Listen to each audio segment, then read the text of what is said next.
Hello, welcome to Board Games with Niramas. I'm Joseph or Niramas, and I'm here today, of course, with Draco! And yeah, let's get going into the top 5 corporations. Now, I did do a top 5 corporations like 18 months ago, maybe, something like that. But yeah, now it's time to do an updated one, because the old one was just with the base game Terraforming Mars, and that was just 5 out of 12.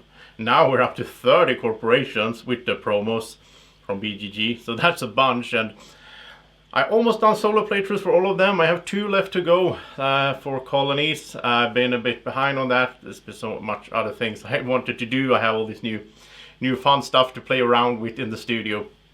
So anyhow, we'll get back to that soon. But first now, let's talk about my favorite 5 corporations. And this was really hard to pick. Wow, there's arguments to be made. Like, I've been back and forth, and yeah, so hard. Tell me in the comment section if you agree on these choices. If you do not, I totally respect that. We all have different opinions on the favorite things in games and in life, right? So let's get going with number 5.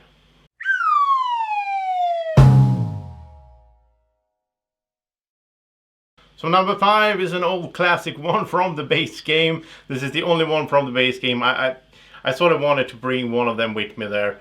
But Echoline is just so great.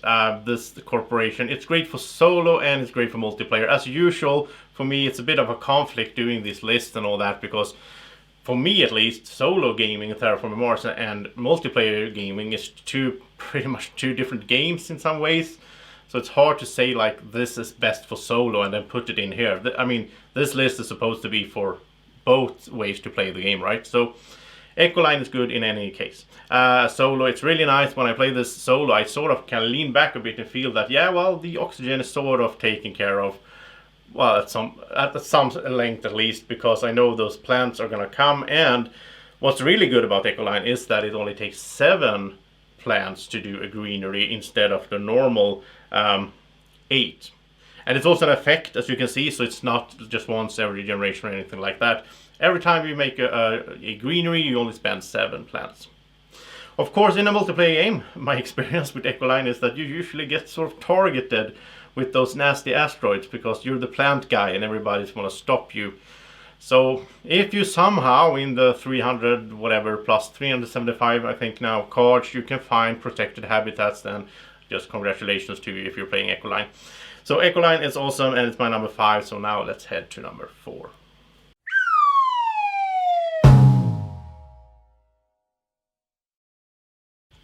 And my number 4 is a new one from Colonies. It's called Polyphemus, and this is in my top 5 because it's so weird. It's so fun that you start with 50 credits and 5 credit production and 5 titaniums. You start out really good, right?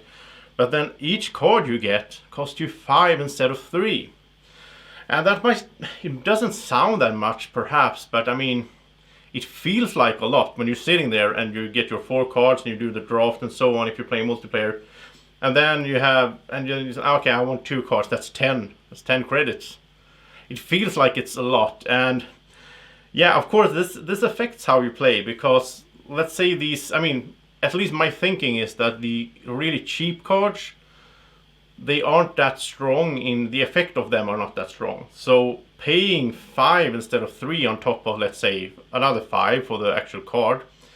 So instead of paying 8, now you're paying 10 to get whatever effect that is. That's gonna affect you. So I think when I played this, I sort of leaned more towards getting those more expensive cards, because then it's in sort of the ratio between the cost and the old cost, the normal cost, is not that high. I don't know if that's correct thinking, but I really like it. I think it's really cool, and it's something that really changes. I mean, there's a bunch of corporations that sort of, yeah, let's focus on event cards, or let's focus on steel and so on. This one is a bit different, and that's why it made my top 5. So number 4, Polyphemus.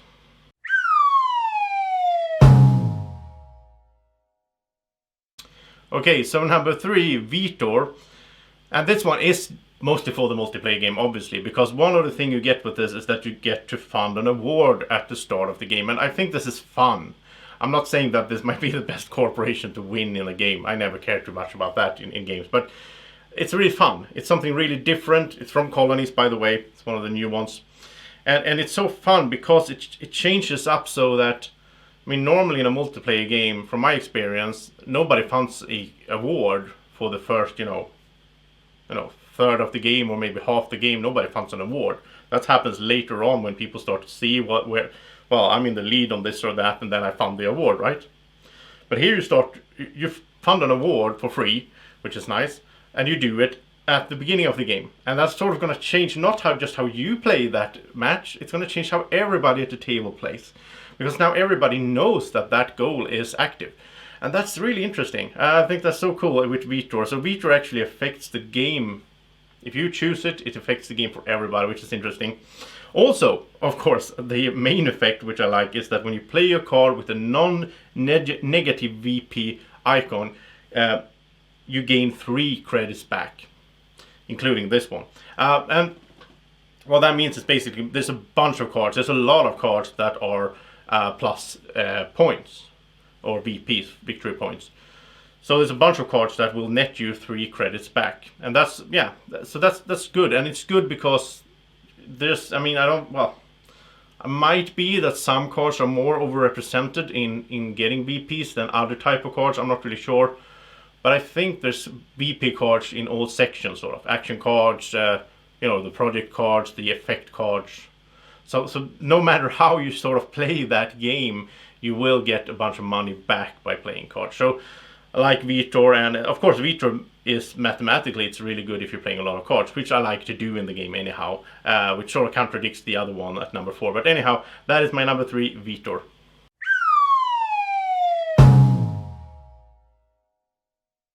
And at number 2 we have Robinson Industries. This is from Prelude, if I'm not mistaken. And this is a corporation. Well, you start with 47 credits and nothing special, but you have an action that you can spend 4 credits once every generation to raise the lowest production area you have 1 step.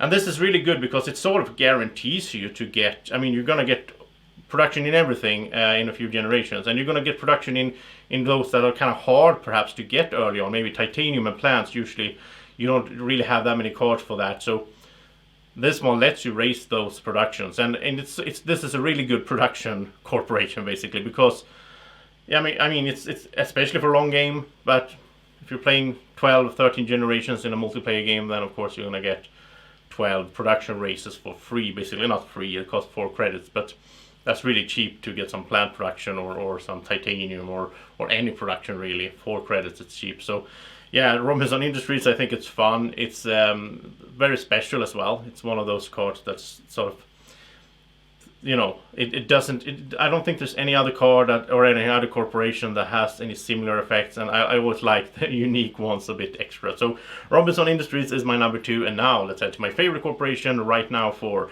Terraforming Mars.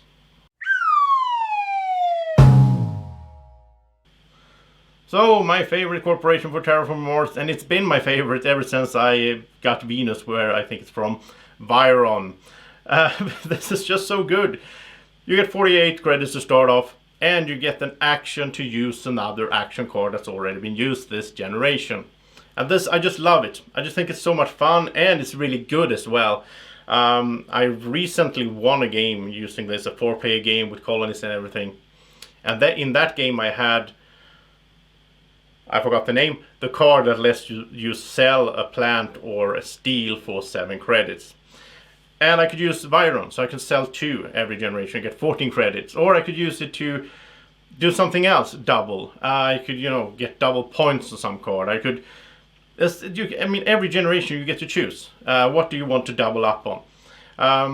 And in that game, actually, I was sitting there for like the first 2 or 3 generations. I didn't find any action cards at all, and I was like panicking. I need to find an action card so I could start using Viron's ability. Otherwise, the choice of taking Viron would have been stupid in the beginning, since I didn't have any action cards on my starting hand. So that might have not been that good. But I ended up winning in the game anyhow, and I had so much fun during that game, and I just had so much fun being able to do these double actions, and at the end of the game I had a bunch of action cards, because I got a lot of them, of course, because I wanted to focus on that so that I could keep doing those doubles once every generation. It was a long game as well, so I got a lot of use for it. Really cool stuff. Viron is my favorite corp right now, and it's been so for a year actually. It hasn't been surpassed by any other corp so far. The other ones on the list are great as well. There's other corps. I mean, in 30 corps, of course, there's like, I would say there's at least 15 that I really like, maybe 20. So, you know, picking these 5 were really hard. This one is my favorite, but let's say, I mean, the other spots, there was arguments to be made for other corporations and so on. I'm sure you have a favorite corporation as well. Tell me in the comment section. We can have a little discussion there. It's always fun about this sort of top lists. Thank you so much for watching.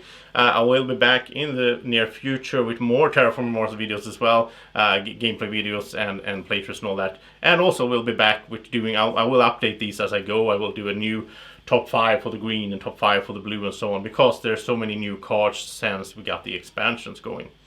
So yeah, we'll see each other soon again. Thank you so much for watching. Don't forget to like the video and have a great evening or morning or whenever you're watching. Take care. Bye bye.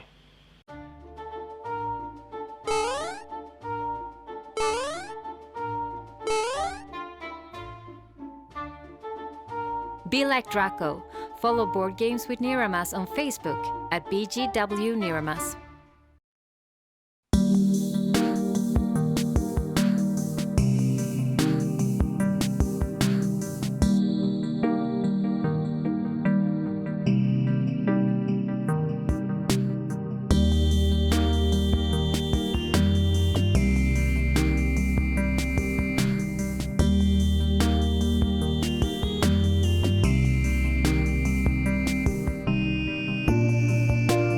Board Games with Niramas is sponsored by Alara Games in Sweden.